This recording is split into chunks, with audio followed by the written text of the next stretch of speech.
Les 450 migrants, dont l'Italie ne voulait pas, ont débarqué en Sicile, migrants à son arrivée dans le sud de l'Espagne, le 14 juillet 2018. Photo d'illustration, Reuters, John Nasca. Les 450 migrants, qui se trouvaient à bord de 2 navires militaires dans les eaux italiennes ont tous débarqué à Pozzallo, en Sicile, dans la nuit de dimanche à lundi.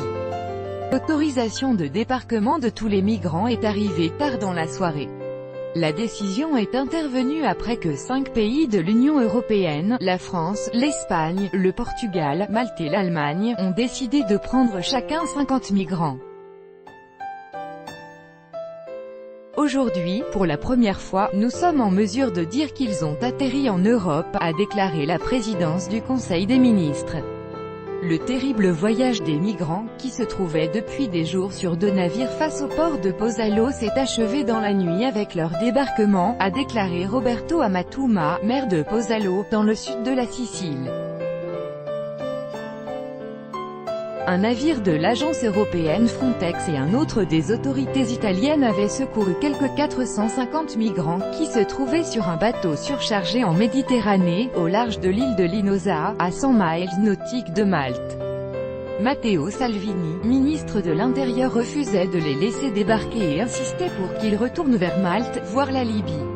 Ce dernier mène en effet une campagne visant à interdire aux navires des organisations humanitaires d'accoster en Italie. Le gouvernement italien souhaite plus que jamais pointer du doigt le manque de solidarité de l'Union européenne dans la gestion du problème migratoire. Il prossimo obiettivo per stroncare una volta per tutte la mafia del traffico di esseri umani, sarà RIACCOMPAGNAREGL immigrati dove sono partiti. In Italia, e in Europa, entra solo chi ha il permesso con orgoglio. Buona serata amici. pic.twitter.com/LRTRMQVMLD Matteo Salvini, Matteo Salvini 15 juillet 2018. Dès samedi 14 juillet, la France et Malte avaient annoncé accepter de prendre 50 migrants dans chaque pays, rejoints par l'Allemagne, puis l'Espagne et le Portugal.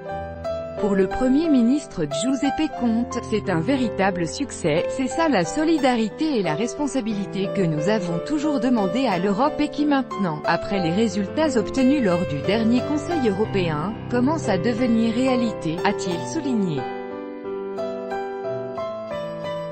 Poursuivons ce chemin, avec fermeté et dans le respect des droits de l'homme, a-t-il conclu.